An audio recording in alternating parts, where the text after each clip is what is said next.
En 2025, le Sénégal sera le pays le plus prospère de toute l'Afrique. J'ai bien dit de toute l'Afrique, dont l'Afrique du Nord, Afrique du Sud, Afrique de l'Ouest. Le Sénégal sera le plus prospère. Puisque les provisions de la Banque africaine de développement, c'est une croissance de 8,7 pour le Sénégal. Et d'après certaines sources, même on serait à une croissance de plus de 10%. Et donc, c'est vraiment extraordinaire parce que c'est la plus grande croissance sur tout le continent africain sur l'année 2025. Donc, de manière générale, l'Afrique de l'Ouest sera très prospère en 2025. J'ai fait plusieurs vidéos sur le sujet, donc n'hésite pas à t'abonner à mon compte et à regarder justement les vidéos passées. Donc, en violet, nous avons tous les pays de l'Afrique centrale et en rose, les pays ouest-africains.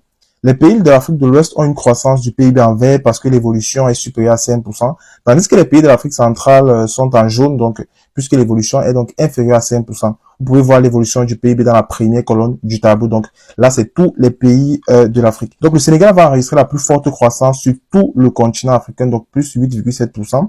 Et certaines sources évoquent même une croissance à 2 chiffres, ce qui est même plus probable. Et cette croissance est véritablement portée par des exportations pétrolières et gazières qui ont débuté fin 2024. Également, le nouveau gouvernement qui a lancé une vaste campagne de renégociation des contrats miniers, gaziers et halieutiques. Donc, si tu veux être au courant de tous ces projets, abonne-toi à ce compte.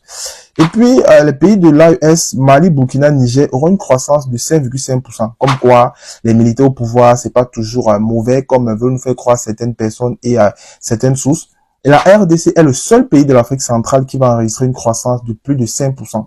Et il faut noter que la RDC est quand même affaiblie par le conflit Ngoma avec le Rwanda. Donc ça veut dire que c'est dans ce conflit-là, la RDC devait enregistrer une croissance vraiment plus importante. La famille, c'est vrai que dans mes vidéos, je ne parle pas beaucoup du Sénégal, mais beaucoup plus de la Côte d'Ivoire. Mais ce que je peux vous dire, c'est que le Sénégal également, c'est un pays qui me captive beaucoup. Dans le sens où ce pays travaille également. Ce n'est pas seulement en Côte d'Ivoire où ça travaille. Ce n'est pas seulement la Côte d'Ivoire. Même le Sénégal est un pays qui travaille.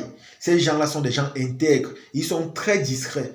Parce que quand ils font, ils ne présentent pas assez sur les réseaux comme en Côte d'Ivoire, mais ça travaille beaucoup. Aujourd'hui, quand on voit l'économie du Sénégal, je vous assure, c'est une référence. Ça dépasse même celle du Cameroun. Et pourtant, il y a de cela quelques années, le Cameroun était au-dessus du Sénégal. Bon, on ne sait pas pourquoi aujourd'hui, le Cameroun est vraiment en ralenti. Et ce qui est choquant, c'est que quand on voit le Cameroun aujourd'hui, on a l'impression que les choses ne vont pas changer. On a l'impression que les gens préfèrent que ça reste statique. Et je vous assure, c'est tellement dommage pour un pays comme le Cameroun. Imaginez, dans les années 2005 ou encore 2002, le Cameroun était au-dessus. Le Cameroun était au sommet. Mais aujourd'hui, le Cameroun n'est que l'ombre de lui-même. On ne voit pas les réalisations, on ne voit pas les opportunités. Bref, on ne voit pas vraiment des choses qui peuvent pousser le Cameroun à dépasser les autres pays qui les dépassent aujourd'hui. Et c'est vraiment dommage. Tout ce que je peux dire, c'est que voilà, le gouvernement sénégalais travaille beaucoup. Et je les encourage de continuer sur cette lancée parce que d'ici quelques années, le Sénégal n'aura plus rien à envier aux pays de l'Occident.